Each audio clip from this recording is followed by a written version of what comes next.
Afternoon. Welcome to the Heritage Foundation and our Lewis Lehrman Auditorium. We, of course, welcome those who are joining us on our heritage.org website as well as C-SPAN today. For those watching online, you're welcome to send questions or comments at any time, simply emailing speaker@heritage.org. For our in-house guests, we do ask that last courtesy check that our mobile devices have been silenced or turned off. And of course, we will post today's program on the Heritage homepage for everyone's future reference as well. Leading our discussion is Jennifer Marshall, who serves as Vice President for Heritage's Institute for Family, Community, and Opportunity. She is also our Joseph C. and Elizabeth A. Anderlich Fellow. She oversees, of course, research into a variety of issues that determine the strength and character of American society. She also edits Heritage's annual Index of Culture and Opportunity. And prior to joining us here, she worked on cultural policy issues at Empower America.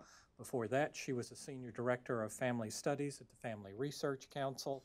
And she has her master's degree in Statecraft and World Politics from the Institute of World Politics. Please join me in welcoming Jennifer Marshall. Jennifer? Well, thank you, John, and thanks to those of you who could join us live, and as well those of you who are joining us online. In recent weeks, the horrific attack at Stoneman Douglas High School in Parkland, Florida, has heightened awareness of youth detachment as a potential contributing factor to violent behavior. In this case, as in too many before it, a lack of social support in the life of a troubled young person seems to have contributed to a disconnect from healthy relationships, leading to increasingly destructive actions. While public attention is newly attuned to this phenomenon and the role of such detachment in our social challenges, some have been paying attention to this for years. In fact, they've devoted their lives to restoring a sense of belonging among at-risk youth and building relationships that foster community. Their experiences offer insights for helping young people across the country as our nation seeks solutions to ensure school safety. So today's conversation will draw from these on-the-ground perspectives about what's working to give young people the support they need to navigate successfully the difficult and critical adolescent years in the midst of terribly adverse situations and circumstances. And we'll also hear a research outlook on the significance of efforts like this across our country. Before going further, I want to introduce the special guests we have with us today who will be sharing in a conversation about this important topic. First is Dawn Barnett, whom we welcome from Milwaukee, where she's the co-executive director for Runnin Rebels Community Organization. There she works alongside her husband, Victor, who founded Runnin Rebels more than 30 years ago. They provide services to Milwaukee's youth and families. They have a staff of more than 120 and serve more than 2,500 young people a year. Dawn has more than 2 decades of experience with at-risk youth, working in crisis stabilization, mentoring, music education. She is a singer and songwriter herself, job coaching, personal leadership, and life skills. She currently serves on the Secretary's Advisory Council on Youth Justice for the state of Wisconsin. On the far side, Robert L. Woodson is the founder of the Woodson Center, and he has worked closely for decades with neighborhood leaders like Dawn, as well as with leading legislators to provide innovative community-based solutions to poverty. One area of particular focus of Bob's work over the years has been youth violence reduction strategies in the nation's most troubled schools and communities. Bob is frequently sought as a social commentator in print and on-air media. He has been awarded the John D. and Catherine T. MacArthur Genius Fellowship, as well as the Lined and Harry Bradley Foundation Prize and the Presidential Citizens Medal. He's the author of several books on community-based approaches to ending violence and promoting economic recovery. Those include On the Road to Economic Freedom and The Triumphs of Joseph, How Today's Community Healers Are Reviving Our Streets and Neighborhoods. And then finally in the center, I welcome my colleague Christine Kim, who is a policy analyst focusing on welfare, family, and marriage here at Heritage. Before joining us in 2006, Christine held administrative positions at several universities. She also spent a summer with the executive office of the mayor of Washington, D.C., helping to rebuild the city's Youth Advisory Council. After an undergraduate degree from Yale, Christine received a master's degree in public policy from Georgetown University, and she has recently completed her doctorate degree there as well. So we welcome Dr. Christine Kim for the first time back at our Heritage panel. We're going to structure this today as a conversation. So I'm going to be posing questions to our panelists and asking them to interact with each other. We want to highlight both the concrete, what's going on concretely, particularly at Running Rebels, which Don leads in Milwaukee. But Bob has perspectives on this from across the country, and Christine from academic research and looking at what the evidence says or does not say. And sometimes we see that the successes that we're going to talk about today are eluding researchers, and we want to understand better why that's happening. So, Don, let me begin with you. We want to make sure that we have a ground level understanding of what Running Rebels is all about, who you're serving, what their needs are, and what some of the services you offer are at Running Rebels in Milwaukee. Absolutely. Well, just a little bit of history about Running Rebels. It was founded by my husband, Victor, when he was 19 years old. He saw that gangs were starting to come into Milwaukee in 1980, and if there was nothing positive for the young people to engage in, they were being recruited by the gang leaders at that time. So he just took it upon himself and said, I'm going to do something about that. So he started at a little park called the Tot Lot on the north side of Milwaukee, and he used basketball as a tool to engage young people because that's what they were interested in at that time. There was a gang that was about 100 feet away that he actually had to approach and get permission to engage the youth at that park. They gave him that permission. They actually stated that they wanted something different for the young people that they personally knew. So he used his personal relationships to do that. So he did that. He didn't do it because he had money or support. He did it because it was just the right thing to do. Every day he was at that park. There's a tree in that park, and we actually have a picture of that tree in our current location because that represents the first home. You know, when it rained, he went to the tree. When he wanted to talk, he went to the tree. So when we had nothing else, there was the tree.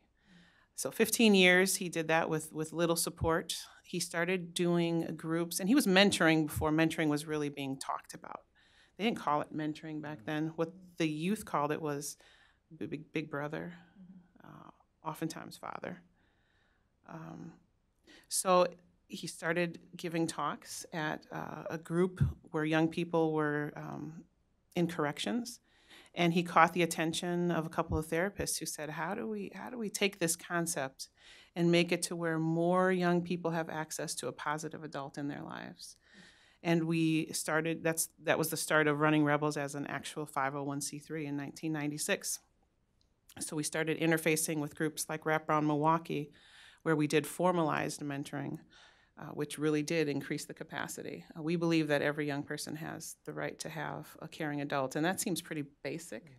Like, well, everybody has a caring adult in their lives, but they don't. But Victor was that. So we started interfacing with the correctional system, and we got our first contract working directly with them. And I think the Milwaukee County liked the idea of a grassroots organization utilizing its own people from its own community as the remedy or as its own internal medicine for the youth who were in need of healing. And we've been doing that work for over 20 years. It went from just Victor to now we have, as you stated, over 120 staff who work every day on the ground floor, on the ground level with our young people. It was really hard at first explaining everything that we do, so we came up with our EPIC mission statement to categorize all the services that we provide. And EPIC E just means engagement. We're out there engaging with the community. Our goal is to connect our youth in a healthy way, for them to have a healthy connection to their community, because they usually don't. And they usually don't even know everything that's available to them in their community. P is for prevention. We are born on prevention, so whether it's basketball or music or getting them involved in things that they're passionate about, is very important to keep youth going on the right track. And intervention. Intervention means our young people have made mistakes. They're involved in the juvenile justice system, and we have programs geared towards monitoring them both while they're in community and sometimes while they're in the detention phase, so that they can make better choices in their lives and they can be connected when they come back to the community and transition, hopefully successfully back into the community. And then coaching through transition. It's not just enough to say, okay, great, you made it through your probation, hopefully you never reoffend again, good luck in life. Now it's about what's next. What are you thinking about? What makes you excited when you wake up in the morning, and how can we get you there, whether it's education or a career path. So that's what we call our EPIC mission statement, which really encompasses everything that we do. That's great. That's really helpful to hear about, and a wonderful story about Victor having that vision as a 19-year-old. 19. To see what it's become today. It's very encouraging. So often this can be an extremely discouraging conversation, but one of the things we want to highlight today are aspects that are working, and this kind of story is a great one for what Running Rebels have become.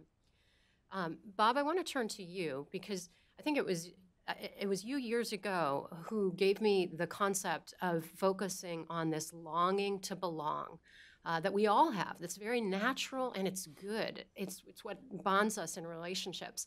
And yet for young people who have had some of their closest relationships either non-existent or fail them, it can get misdirected. The longing to belong can get misdirected and misapplied.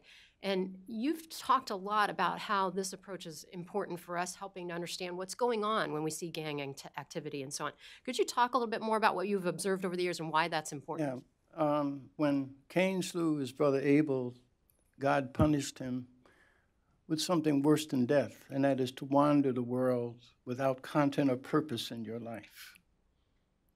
The only thing worse than death is to wander through life without content and purpose to your life. And a lot of young people who are born into these very challenging communities and families where every child wants the love of a mother. But when that love isn't there, then that child loses a sense of who they are. And so it's up to us to provide a substitute. And those substitutes are usually indigenous to the community. And what's unique about it, I look at what Dawn is talking about. Grassroots leaders are like antibodies in the human body. They're the social entrepreneurs, that the sickest part of the body draws the strongest antibodies. And so but the challenge that we face is how do we recognize, nurture them, and see them as a source of knowledge and information and a source of wisdom as to how to rebuild a community. The best way to rebuild a community is to strengthen the existing antibodies. And so collectively, what one person has gone to a staff of 100 and some, they are now creating an immune system in that community that has the capacity to rebuild from the inside out and the bottom up. The problem that we face is that we don't see them as a resource, and instead we usually parachute into that very city. When the city wanted to respond to youth, instead of going to where the kids were drawn to that little park, they built a Boys and Girls Club in another part of the city with a swimming pool, with a staff, with no kids. Am I right? And then had to hire an outreach worker to persuade the kids they should come to the Boys and Girls Club. But that's typically what we do throughout this country. We ignore the centers of moral and spiritual influence in low-income communities, because often they're being started and generated by untutored people without degrees from our universities, and therefore we tend to discount them. And so what I hope that we will recognize is that how can we turn from these failed policies? We've spent all these trillions of dollars. How can we turn from these failed strategies and investigate more about how many other antibodies are in, and they're all over the country throughout. The problem is we don't recognize, nor do we finance them, nor do we look at them as a source of a comprehensive solution.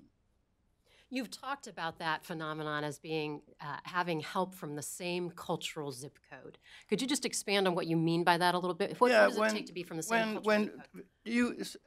Kids, it is important for children to feel trust. What Victor and trust only comes from relationships, and usually trust occurs when people are in the same geographic zip code and cultural zip code. It means that you understand the challenges that they face. 10% of what kids experience are external. They come from abusive homes. They're from challenging neighborhoods, drug infested. It doesn't mean that therefore there's nothing positive or self-affirming in there. The problem is we tend to generalize about the neighborhood and assume that the capacity to help has to come from outside, as opposed to coming from inside. And so, as we say that 70% of families are being raised by children who are dropping out of school in jail, it means 30% are not. We need to concentrate on the 30% that is achieving against the odds as a source of new knowledge and information about how to influence the 70%. And that's where but it's usually the trust has to come from people who show up. I hear people saying, oh, well, we have a mentoring program. Our church recruits people and they come in, they spend an hour a week with a kid. It's nice, but it's no substitute. Children need people available to them 24/7, 7 days a week. They want their cell phone numbers, and they want to know that they can depend on them. And that's where the cultural zip code, the trust comes in. Those are the people. They're not there for the length of a program, or funding is exhausted, then the mentor leaves. And that's what's different about it. In other words, Victor and Dawn and other grassroots leaders, the kids know that they have made a lifetime commitment to them, that if you commit yourself to peace, we will commit the rest of our lives to you. Dawn, what does that look like in practice for your staff and the role of the youth advisor? Maybe you could explain that to us. Well, there's so many situations where that plays out. You know, we told a story to Bob some years ago about a gentleman, and that relationship even stays intact when youth make mistakes. We have a gentleman that my husband Victor worked with intensely with. He had some mental health issues. He had a lot of issues within his family. He got sent away for 25 years. And Victor would actually get calls from the jail when this gentleman went on suicide watch. And Victor would be able to calm him down. And the jail knew that that's the phone call that needed to be made, was to Victor. That's just one example. I had a young woman the other day who called me, and she called me twice, and I was in a meeting. I ended up calling her back, and I could just tell in her voice that something just wasn't right. She didn't go into what was wrong, but I said, you know what are you doing on Saturday? Why don't you come with me? I really need your help on something. And I've been picking her up ever since, and just engaging her and finding out more about what's going on, in her life. She didn't have access to an adult. She was actually taking care of the one adult that was in her life. So when you say that you have to be available to show up, this isn't a scheduled appointment. Right. This is really being in tune with where the youth are, what they need, no matter when it is or where it is that they need you. And we have so many, adults doing that on the ground level every single day. And it's not just about working with the youth. It's about then making sure that we're caring for the caretakers and making sure that they're healthy enough and they have the support that they need so that they can give everything that they have to the youth. So it's a never-ending mentoring cycle. Jennifer, and it's interesting in our daily lives, science always looks for anomalies. A doctor operated at the National Institute of Health on a little frog and put it back into the vat where there's a presence of bacteria, and the wound healed. That was contrary to common knowledge. And so it was on the front page of the papers. He said it's a potential cure for cancer because it was so counterintuitive. But when we see this phenomena in social interactions, somebody who was on their way to prison, but who finally met or highly super predators who are transformed and redeemed, and then use that process of redemption to reach out and claim gang members. There are endless examples. In Philadelphia in the 70s, my hometown, there was a youth gang capital of America. It was only at 48 gang deaths a year. They used to publish the Vietnam deaths next to the gang deaths. An enterprising woman, Sister Fatah, and her husband, whose oldest boy was a gang member, told him, bring your friends home. So he brought 15 of them to the house. She said, I don't know anything about gangs. I know something about family. So he said, move in with us, which is crazy. She said, we got 6 sons, 15 boys, 1 bathroom. We all have to work. We have to find a way to resolve our differences. They did. Within 2 years, they worked and retired her mortgage and purchased 2 other houses in the community, because when word was circulated there was sanctuary, kids started knocking on the door. Then she had over 50 living there, and they had a gang summit. They became ambassadors to these different gangs. But all of the traditional leaders, everybody said, it's crazy. You cannot have a gang summit, the city, and they canceled the Mother's Day parade. But she had it, and it was successful. As a consequence, they went from 48 gang deaths down to 2 in 1 year. And it was sustained, the peace. And she expanded and built. The same thing happened in Washington, D.C. 21 years ago when we had the same situation in Benning Terrace, public housing, 53 murders in the 5 square block area in 2 years because of warring factions. A Dawn-type person brought the leaders together in my office. 16 young men came in separate vans. Again, moral mentors and character coaches. After they've signed a peace, we put them to work rebuilding the community that they were tearing down. So it's not enough to tell them what not to do. You have to direct them to opportunity. That's when programs and jobs and education worked. But they didn't, programs don't transform people. Programs only work once a person is redeemed and transformed. You reward that person with opportunity. And as a consequence, we didn't have a single gang murder for 12 years. But in either situations in Philadelphia or Washington, did one researcher ever show up to say, we are amazed at what we heard. Now we would like to come in and study the success. Not a single researcher in all of the years ever came from the University of Penn, my alma mater.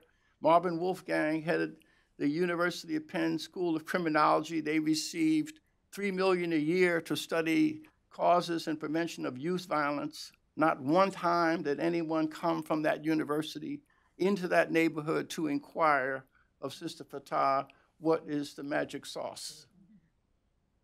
Well, that's a good note on which to turn to the researcher. And Christine, I want to invite you into this conversation to give some perspective on what strikes you from the scholarly point of view on what you're hearing here. Yeah, I was, when Dawn was speaking, I was thinking, what measure can we come up for the tree, right? What measure can we come up with, Victor taking all those calls from that gentleman? What measures can we come up with for Dawn taking that call, text from that girl, and just hanging out with her every Saturday? I think those are the knowledge that we want to have in research, but we don't have. I think for what Bob was saying, that sometimes researchers are just not present in the day-to-day lives of individuals. Research is good at many things, looking at large amounts of data and trying to find some patterns in data. They're good at counting, measuring, things like that. But relationships are hard to measure. We can have these scales about effective relationship or, aggressive relationship, all these measures, but it's hard to measure the day-to-day of it. When I think about the youth advisors, Dawn, you mentioned kind of on the floor, what does it look like? Literally 24/7. It's not just coming in every 6 months, every 2 years to deliver a survey, ask some questions and analyze, crunch some data. And sometimes even the surveys are not there to be surveyed. So yes, I think so. I think from a researcher's perspective, there's a lot more. I think there are great tools that researchers have that could help Dawn and Victor's work, and Bob, your work, and all of your organizations. But there are also a lot of lessons that research can learn. And I think first step is just kind of being in the communities, not just delivering a survey once in a while, but sustained time.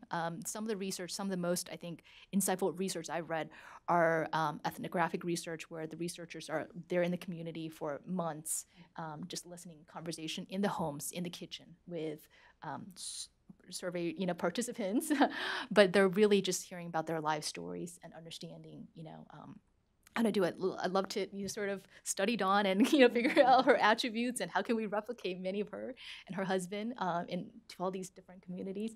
I think that would be a good first step, is just being on the ground and seeing the communities, understanding the people who are doing the work day to day, 24/7. And also, I think the youth, right? We have these fancy terms, clients or survey respondents, but really the kids, some young adults, many young adults, who they are and what's going on. So yeah, that would be a good first step in being. Let me just say that, but we do produce numbers. I mean, when the Dawn can talk about, they have a program where they take young men who were violent offenders, and they are remanded to community service under their supervision, when 80% of these young people don't recidivate and end up, and they presented a mock check for $63 million to the county that they saved, not having to send them away. That is something. Baylor University came in for 3 years and looked at the schools where we had the violence-free zone. We saw there are dramatic reductions in suspensions, gang-related activity. So there were measures that we have in terms of reductions of am I right, violent offenses and things like that. In fact, the police department told us that there was a 63% reduction in car thefts in areas contiguous with the schools. We never anticipated that. So there is some hard data that can be forthcoming.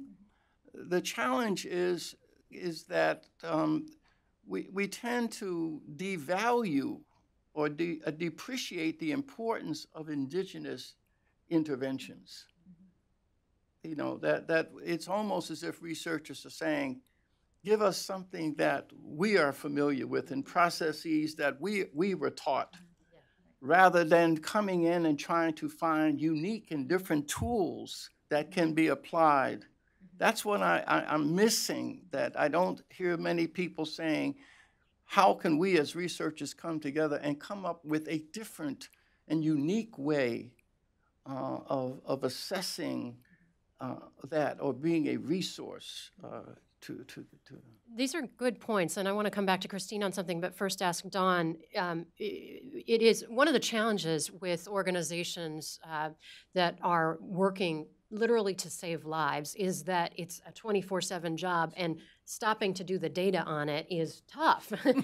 Now, you are a relatively larger organization with a very serious history, and you have really thought and reflected on how to quantify what you're doing and cite some of the impact that you're having. Could you tell us a little bit about how you measure impact and success? Yes.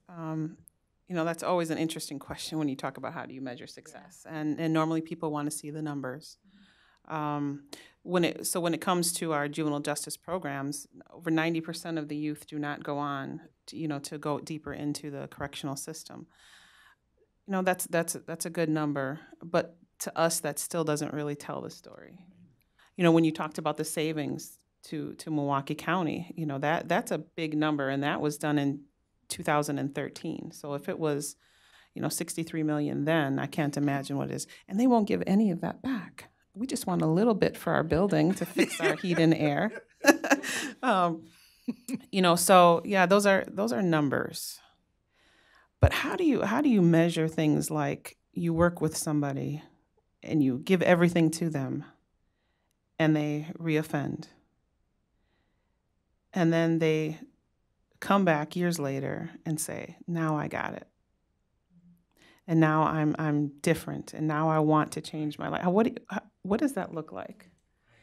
So all of the individual stories that just don't fit perfectly into a number. I would have loved to have somebody come and say, a researcher say, hey, let's look at what you do and how you do it and the successes that are successes to us, even though to others that might not look like a success. What does that look like? I would have loved to have had that.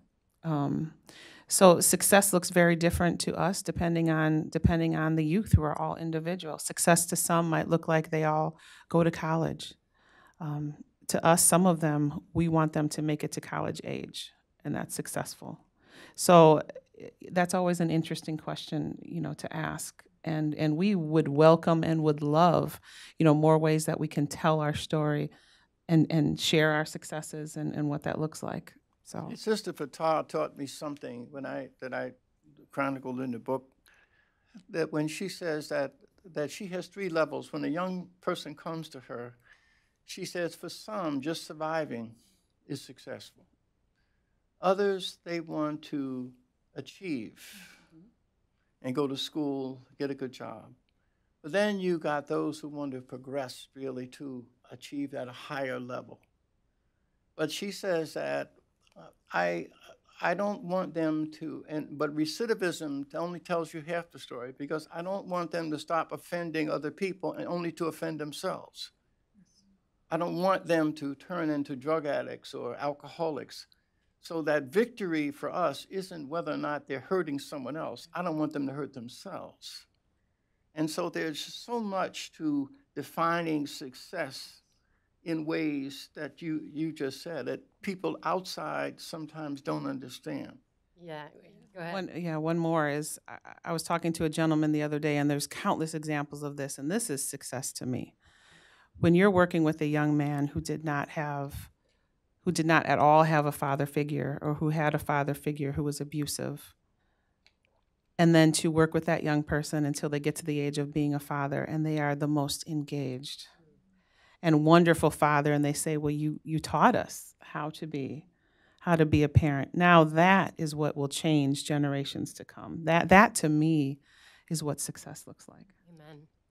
And parenting, let me just say that parenting can occur at any point in a person's life, even at age 30. I've heard 30-year-olds say that I've witnessed and experienced parenting for the first time in my life. We don't really appreciate that. Thank you. Christine, let me turn back to you and just ask you to reflect. Social science researchers talk a lot about quantitative research. Sometimes they talk about qualitative. That's a little bit of the distinction we're getting at here. Can you explain that and maybe share ideas you've had along the lines of qualitative research that might grasp more of what's going on here? Yeah, I think I think there's a place for both qualitative and quantitative. I think measuring things, like Bob said, it's good to have some kind of quantifiable results, right? Mm-hmm. How many kids are going to graduating from high school? How many are not going back to jail? So we do want to measure, and we are encouraged by data. Like I've been personally encouraged just looking at trends in teen pregnancy or abortion rates, that we as a society, across all groups, all geographies, it can go down. That's a tremendous success that we can all kind of measure and say. But getting into the how, it's really hard, right? To understand, well, how did teen pregnancy go down?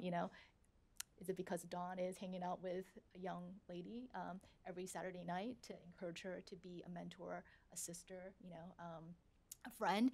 That's a lot harder to measure, a lot harder to quantify. So do you quantify how many phone calls you get, how many texts? But we don't know. Like it gets very complicated, right? So I think there is a role for qualitative research as well, for us to understand what are these individual stories. I think there are qualitative methods that are better at getting these personal stories. I think individual cases that are not, perhaps if we had 1,000 cases, we can come up with some patterns. But if we just had 20, can we look at these 20 lives, the lives of the kids at Running Rebels, and say, like, okay, how are they being changed? And what does success look like? And sometimes success is easy to measure if you graduate from high school, but sometimes success is harder to measure, and we need to have a qualitative understanding of just even having hope, right? Today I felt depressed, but over time, having gone through this, I have more hope. How do you better measure hope? And so both are good. I think both are needed, and we need to do more. Your comment earlier, Christine, reminded me of something in conversation with Bob that I've thought of often over the years, and that is the importance of showing up. And you talked about researchers showing up and staying long enough and listening enough that they're changing their point of view to take the inside view, not the outside view. And Bob, we've talked about that a lot. You've taken me to a number of places like Running Rebels. I got to visit Milwaukee years ago, but Running Rebels isn't the only place. There are places across this country. You've taken members of Congress out, many people who would be vulnerable to getting stuck in the bubble here and not knowing about this. You've taken them out. Could you just share with us some of these other examples like Running Rebels that create hope across the country? Yeah, one that comes to mind is right here in Washington, D.C. with Kimmy Gray, who's now deceased. When this was Kenilworth Parkside, it was probably one of the most dangerous public housing projects in the country.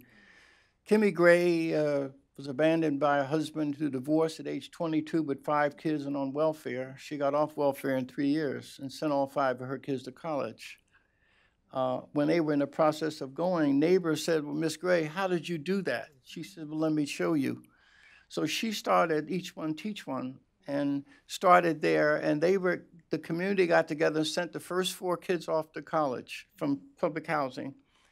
When they came back, they said, we're ashamed to bring our friends home because of the drug addicts and the crime and violence. So Kimmy says, the housing authority and others are not destroying our community, we are. So therefore, we must change. So she organized a resident management organization, and they just took charge. Within 2 years, drove the drug dealers out. She said, we're all going to be snitches. When we go to court, everyone will testify. And we were able to help her, and she turned that whole community around to now they have sent over 400 kids to college, almost eliminating teen pregnancy in there, because if your boy wanted to impress a girl, he wouldn't dribble a basketball, he would carry a book, even though he wasn't reading it. So she changed the culture of the community, and we were able to bring attention to that. But again, she did it the way Dawn did, and that is you have to inspire people to want to seek redemption and transformation. And let me say where there is common ground that people are looking for. It is a moral and spiritual a process that they engage in. And this is where, when we're talking about youth and violence, that we're missing the boat. That last year, a 17-year-old girl was on her way to college, got gunned down in a crossfire in Ward 7, our violence area. The 19-year-old mother of the boy who shot her, her life is shattered, as well as the mother of the girl who's like. But also in Palo Alto, California, a teenager killed herself, committed suicide, because of a lack of content and meaning in the lives of the girl who committed suicide and the young man who chose to pick up a gun and shoot. 3 moms now are suffering. The inner city mom's problem wasn't institutional racism, nor was that mom in Palo Alto's problem white privilege. So we've got to bring together that mom in Palo Alto together with the inner city mom to answer the question together, how can we help young people gain a sense of content and meaning to their lives so they won't take it themselves, nor would they want to take someone else's life? There's the common ground, Jennifer, that we as a society, we are trying to bring people together so we can say, how can some of the experience, if Dawn and Victor can help young people to find content and meaning to their lives in the midst of drug-infested, crime-ridden neighborhoods, maybe they have something to export to the moms and families in Palo Alto who are not struggling because they don't have whole families, but there's a lack of content in the midst of affluence. And this is the common ground that I think Americans are looking for places and situations that we can come together and cooperate to solve a problem that is common to this society and is at the root of why kids are blowing each other away. It is a lack of content, and I think that hopefully this can be the start of an initiative that we can bring together. People are thirsting for common ground, not diversity training. We need commonality training. What you've just shared, Bob, I think illustrates so well why the diagnostic tool of looking through the lens of the longing to belong is so helpful, because then we are not categorizing it as a particular socioeconomic issue, but it's crossing all human experience. And with a lack of purpose and meaning, we find ourselves challenged no matter what kind of background we're coming from. However rich, however poor. Right. And our temptation, I think, in public policy circles has been to go towards the materialistic definition of what poverty is, of what challenges in society. And I think what you're inviting us to look at is the fact that it's relational. Right. I've heard the word spiritual here today. The inner life of human beings matters. And that's what you're about restoring in Milwaukee. Dawn, when we were chatting in preparation for this panel, you mentioned that it's not just enough to achieve the absence of harm in an individual's life. There's so much more that you're aiming for. Could you speak a little bit to that? Yeah, absolutely. And just one thing that came to my mind when we were talking about, Bob, when you were talking about those commonalities, and really one thing we all have in common, and it's not gangs. Because even in Milwaukee, on the north side of Milwaukee, it's not about gangs, it's about stress. And I think that's one thing we can all relate to, whatever that stress looks like, whatever age we are, and the ability to process that. And when we all think of when we were a teenage years, and people would joke about, to survive your teenage years. Well, now that's a real statement. That's a real statement, to survive your teenage years. And for us, it's about having someone who, yes, it's about purpose and meaning, absolutely. And it's also about, taking a look at processing the day-to-day events in a young person's life. And if they don't have somebody to help them process the things that happen to them on a day-to-day basis, the trauma that happens, the stress that happens, affluent, not affluent, poverty, rich, it doesn't matter. If there's no one to help guide you through that, that's where you see some of these horrific things that are happening today. So how can we be that for each other? And you don't have to be a Dawn or a Victor to do that. Everybody who's here can do that. Teenagers in your own lives, in your own families, take a look around you and become curious about where are they at in their lives. Are they withdrawn? Do they have somebody to talk to? Is there some stress in their lives? If we all did that, we can all be Dawn and Victors, I think. I think so too. Let me just say also, but we won't get there until we can get past this race grievance industry that has developed both on the right and the left. That our problem in America is not race. It's not microaggression or whatever that means. It's the common ground, that the very fact that you have an increase in drug use in New Hampshire, Northern Virginia, in small rural communities, this means that it has nothing to do that the suicide rate in Palo Alto, California, is 6 times the national average. Washington, D.C., 10% of all of our middle schoolers have attempted suicide. We have 4,000 kids in middle school. That's more than one a day. We've got a systemic problem in the country, and we're not going to get to solving that problem as long as we're at each other's throats. We're looking for ways to tear each other apart. Diversity training, we need commonality training. How can we come together across race, across class lines, to look at the fundamental ills of our society and look at solutions that exist, not only with Dawn and others. I remember a young lady said, she was Hispanic, she said, I'm 16, I have buried, gone to the funerals for 5 of my friends. I'm not afraid of dying, nor am I afraid of going to jail, but I don't want to disappoint Andre. That means that somebody has connected with her to make that relationship more important than anything, all the other challenges. That's a powerful statement. And so the people who are able to generate that kind of response from young people, we need to harness that. We need to understand it. We need to reflect it in our writings. I say to scholars, go leave these hollow halls and go out into those communities the way Paul Ryan did. Learn firsthand from the Dons who to talk to, so that in your writings about these issues, you will footnote some of these interviews that you had. That would validate you, but it would also validate the grassroots leaders in their communities as well. Christine, we've been mentioning the concept of relationship, and this is actually something that research has grasped at and can note the significance across socioeconomic differences, the importance of relationship. What are some of the things you've observed in that regard?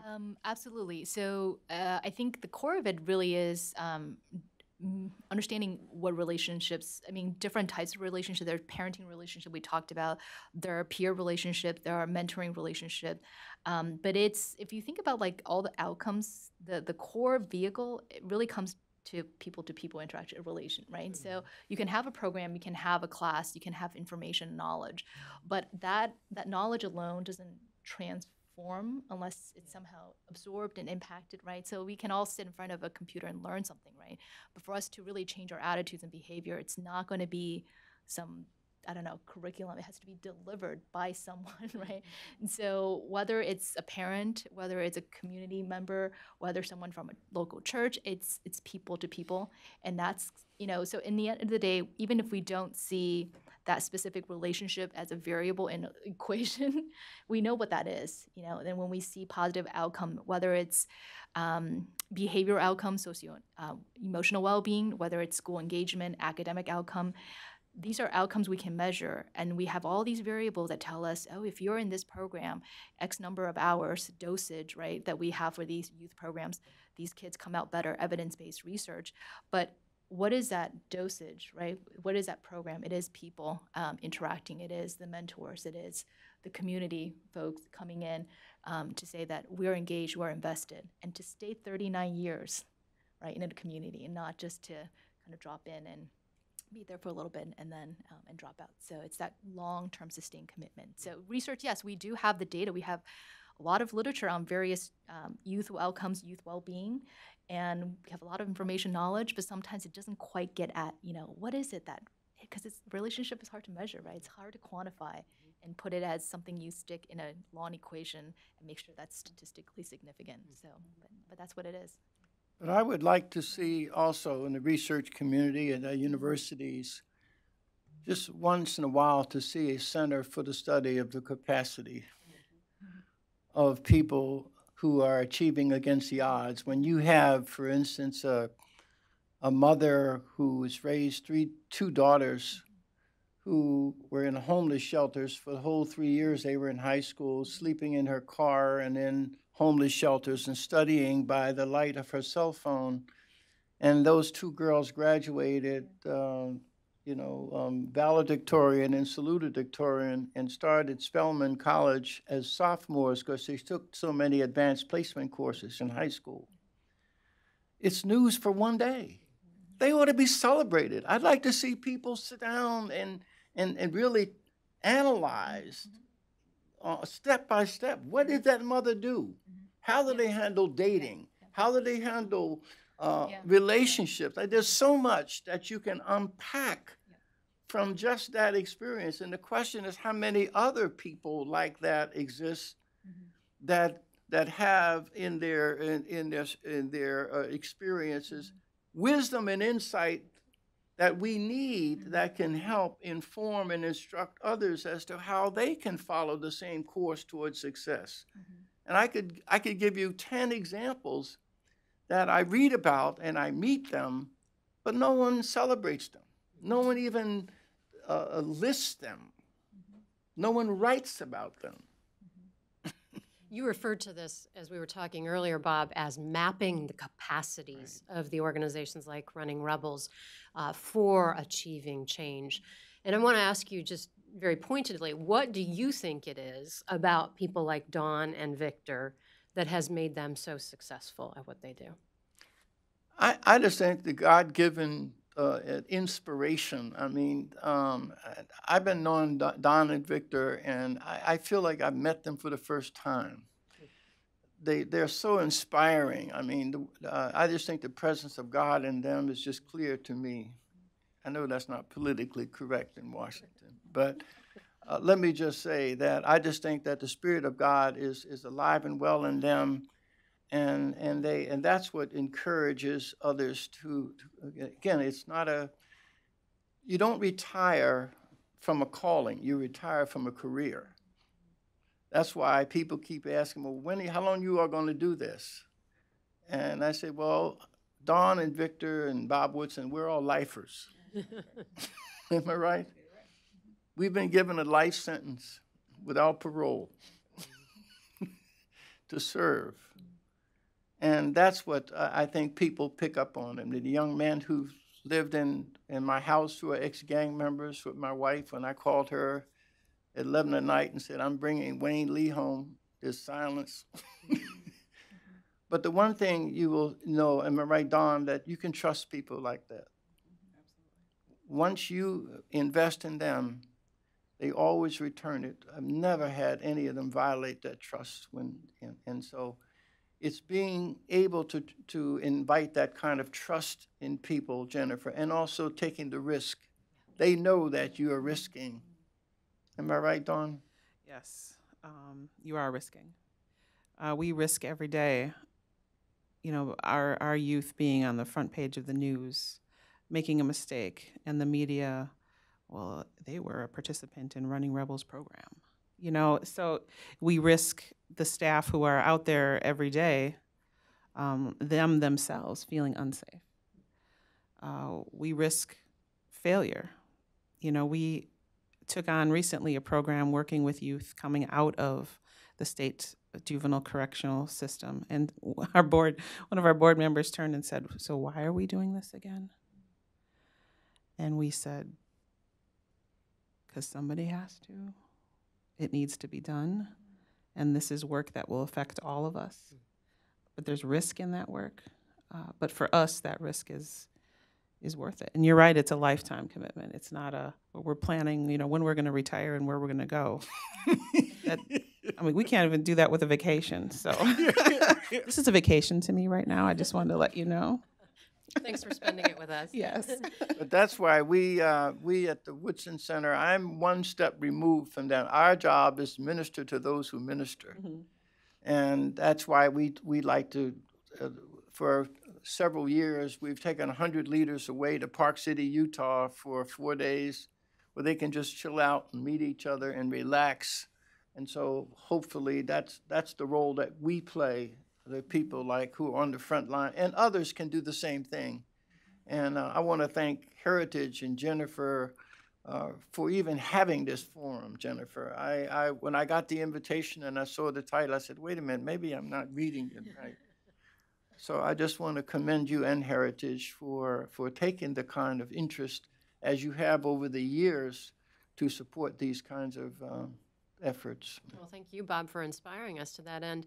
And Dawn as well, and I want to give you the final word, Dawn, to just talk about and speak to the people who may be engaged in something like what you're doing, maybe giving a portion of their time to it, but also to those of us who are not on the front lines, but you've already given us a hint that we have some responsibility here as well. So speak to us for a minute.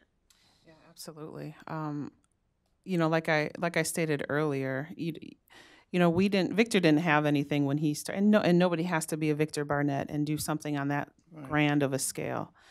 But sometimes we just need to be aware, and we need to be tuned in, and we need to just become curious about where another person is at in their life. oftentimes people aren't just going to come out and say to you, I'm hurting. That's right. But sometimes you can hear it in their voice. Sometimes you can hear it in a pause when you ask them how they're doing. Sometimes you can see it in their behavior or in their withdrawal from you. Just little things that we need to pick up on, as normal, everyday people with the people in our lives is really, really important. Don't ever assume that somebody is okay just because they have a smile on their face and they say, I'm doing fine. Become aware. Be that person who is approachable by other people. That's the biggest thing. Be approachable. When we come with our judgments and our criticisms, no one's going to want to come to us. But when we are the type of person who accepts people for as they are, and people feel comfortable with us, everybody needs that person in their lives. So why not just be that person in somebody else's lives? And to all those who are doing this every day in a professional way, in the nonprofit sector, or however they're delivering these services, I just want to say you're not alone. And sometimes we can feel isolated in the work that we do because it is a life sentence, like you said, and you are giving everything that you have. And it's stressful, and sometimes you feel like you're not appreciated, and sometimes, the effects that you have, you don't see them right away. You plant seeds that might not sprout up until 20 years from now when somebody who's now an adult says, you really changed my life, and you had no idea at the time that you even got through to them. So keep doing what you're doing, be encouraged, and know that you are not alone in the work that you do. Well, thank you, Don Barnett, for everything that you're doing in Milwaukee. Thank you, Bob Woodson, for everything you've done across the country and here in D.C. for years, and Christine Kim at Heritage for giving us accounts of all of this and following it and giving us good ideas for what we can learn more. This has been a fantastic conversation about how we need to take responsibility for this sense of longing to belong, not only among America's youth and not only at flashpoints of when we come to a crisis point in our culture, but as an everyday responsibility and as a background issue for public policy generally. And if you've benefited from this conversation and would like to share it with friends, it will be archived at heritage.org within a few hours. We invite you to continue the conversation and watch for more programs like this in the future. For those of you who are with us in the audience, there will be lunch served out here. You'll be able to engage our guests out there as well. Thank you for joining us.